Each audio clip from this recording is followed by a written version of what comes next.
This is the Business Storytelling Show, a top global marketing podcast listened to in more than 100 countries, live streamed on social media, and broadcast on DBTV. Christoph Trapp chats with industry leaders to help your company tell better business stories. Here's today's episode.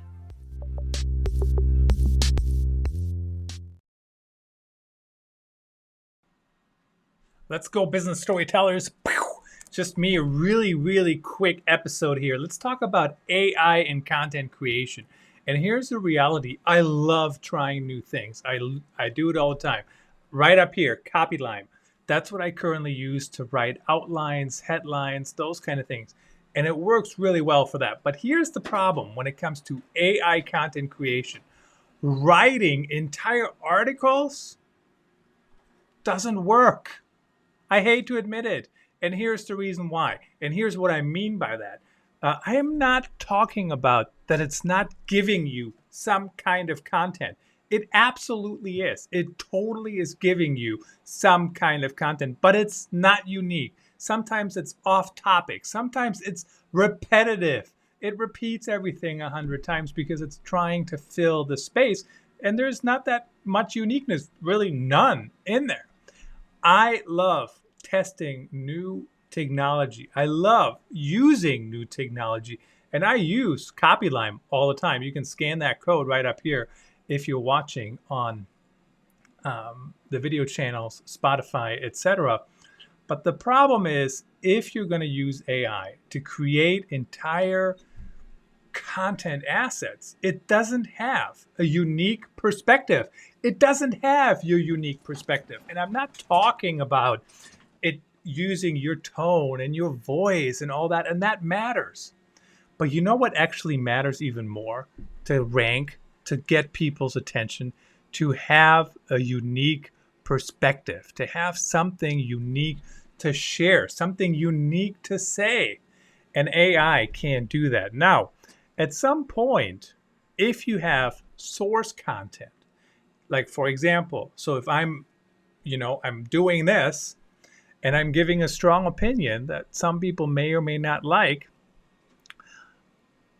and I can feed that into my AI content creation tool. Maybe it already exists. If it does, drop me an email. I'm very interested in those things. Drop me an email if that already exists, if you are aware of that, but I'm not aware of it.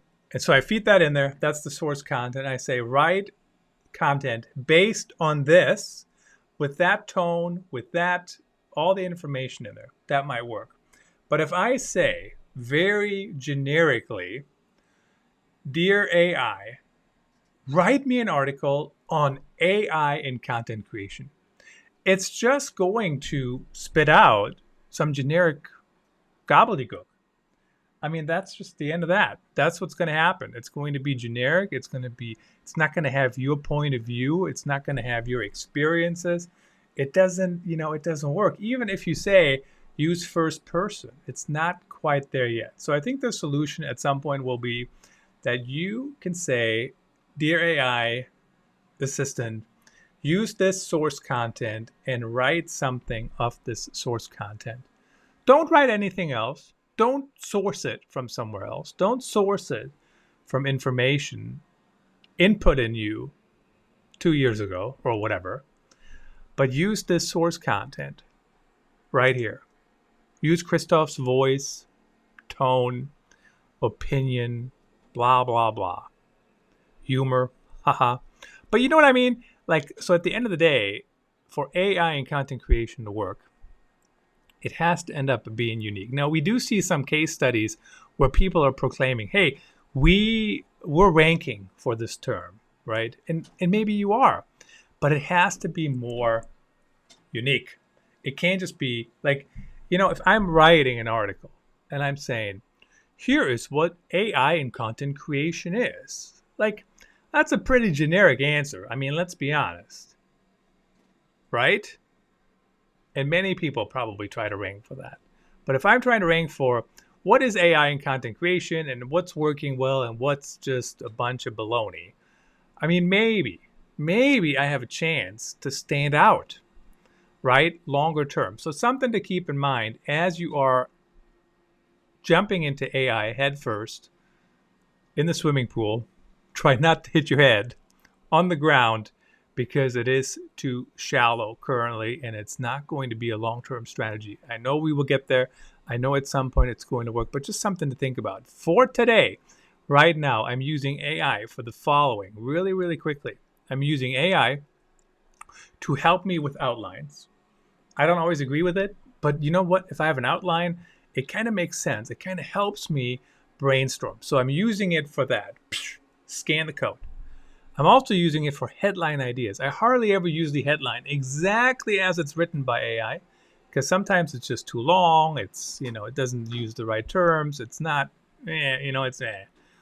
Also, sometimes AI is in love with unleash. The word unleash. Unleash the power of AI in content creation. So that's one word I already don't use or try not to. Unleash needs to go. All right.